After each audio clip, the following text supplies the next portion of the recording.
네, 지난 13일이었습니다. 사립유치원을 투명하게 운영하자는 유치원 3법이 마침내 국회 문턱을 넘었습니다. 법안 발의 1년 3개월 만에 겨우 통과된 건데 이제 막 첫 발을 뗀 만큼 아직 갈 길도 멀다는 분석도 나오고 있습니다. 관련 내용 짚어봅니다. 정치하는 엄마들의 장하나 활동가 연결돼 있습니다. 활동가님 나와 계시죠? 네, 안녕하십니까? 네, 문턱이 참 높았습니다. 정말 힘겹게 통과가 됐는데 처음에 이 감사에 걸린 유치원 명단 정보 공개 청구부터 많은 노력을 하셨는데 수혜부터 짧게 들어봐야 할 것 같아요. 네, 일단 아시다시피 한국유치원총연합회가 최근에 자유한국당 수정안까지 발의시킬 만큼 국회나 이 정치권에 미치는 로비력이 강하고요.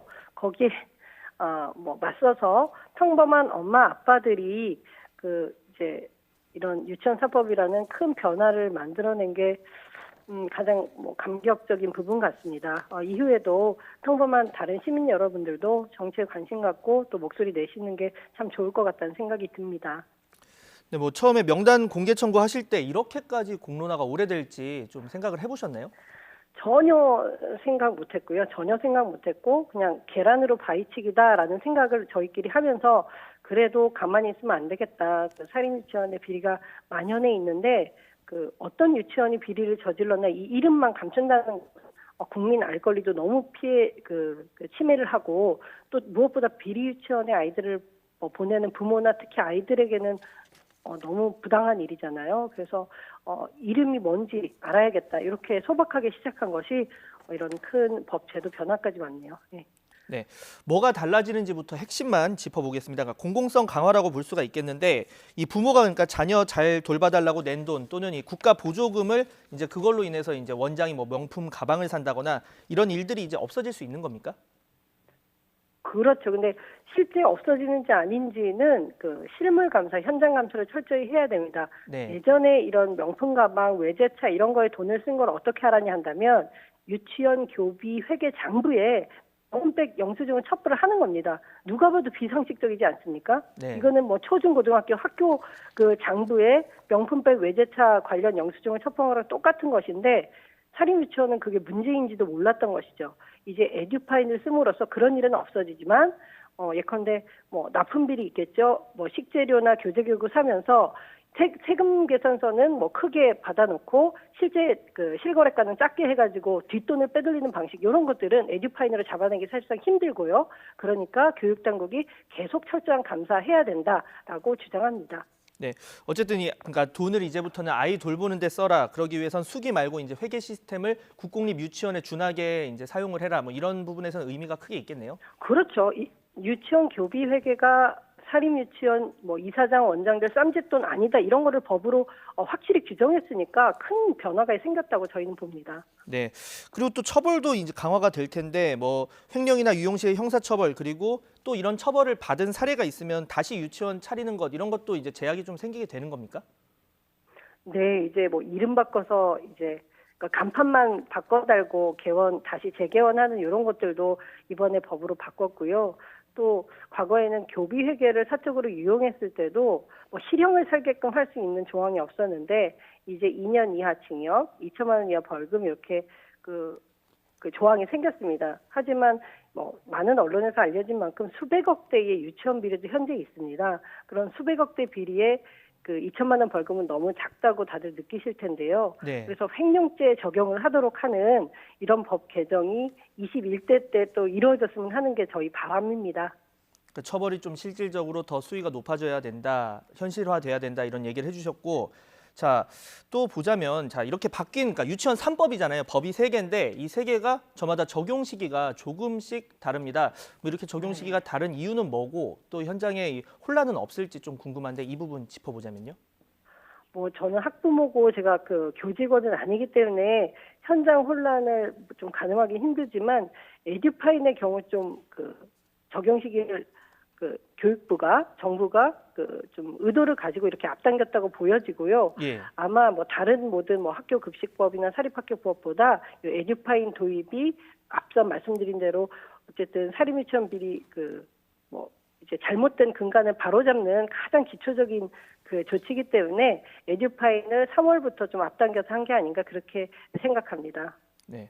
그러니까 뭐 돈을 이 아이돌 보는 데만 쓰고 그리고 급식도 좀 제대로 이제 아이들에게 그 운영이 되고 뭐 이런 부분에 대해서 전반적으로 이제 유치원 3법이 다 다루고 있는 부분인데 법안은 네. 통과됐지만 또 반대 입장도 아직 있는 게 사실입니다. 이 한유총 뭐 입장 발표까지 취소를 하면서 이번 법안 통과에 대해서 침묵을 하고 있고 또 일부 네. 사립 유치원은 뭐 사유재산권을 침해하지 말라 이런 입장을 지속하고 있는데 이 부분은 어떻게 보십니까?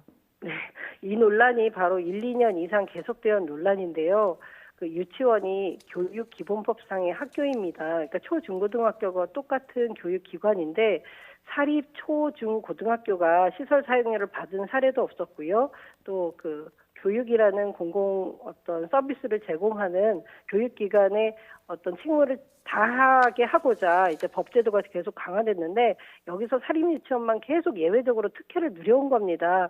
그걸 바로잡으려니까 저렇게 강하게 반발하는 거는 뭐 예상할 수 있는 바지만 어떻게 교육기관으로서 저렇게 이제 끝까지 국가 지원금은 받고 어떤 그 회계 관리는 안 받겠다 이렇게 뻔뻔한 주장을 하는지 모르겠고 그러면 정말 그냥 사설 학원을 하거나 아니면 말대로 치킨집을 하거나 이러면 자영업자 얘기할 수 있겠지만 철저히 이거는 아이들에게 교육을 제공하는 교육기관 아닙니까? 그래서 존경도 받아왔고, 그래서 사회적 지위도 유지해 왔습니다.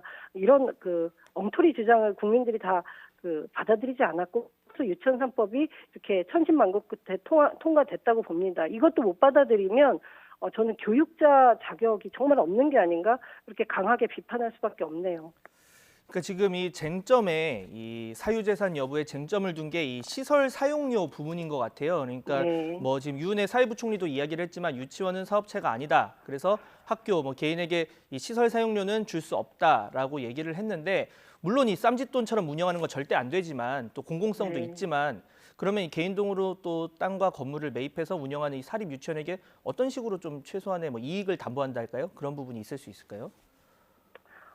저희 뭐 이거는 뭐 저희 단체뿐만 아니라 네. 선진국도 교육기관이 이렇게 뭐 7, 80%가 민간에 즉 이제 시장 영역에 맡겨진 이런 사례가 없고요. 예. 일부 사립기관들이 존재해야 되지만 사실 유아교육기관도 국공립화되는 게 저희는 기본적으로 좀 맞다고 생각하고요. 네. 사실 그 뭐 정부에서 교육 정책을 잘못한 뭐 잡은 거는 그 이 원장들의 비리 유치원 원장들의 탓은 아니겠지만 그래도 이걸 바로잡는데 어떻게 끝까지 그 교육기관의 이익을 담보해 준다 이렇게 그 해서는 안 될 것 같아요. 만약에 여기 시설 사용료를 주기 시작하면 지금까지 주지 않던 사립 초중고까지 다 시설 사용료를 줘야지 그 뭐랄까 법적인 그 뭐 형평성이 맞는 것인데 그거를 도대체 생각을 하고 하는 주장인지 잘 모르겠고 지금까지 뭐 어떤 최소한의 이익만 봤던 게 아니라 수백억 대의 비리를 해왔던 게 다 들켰지 않습니까?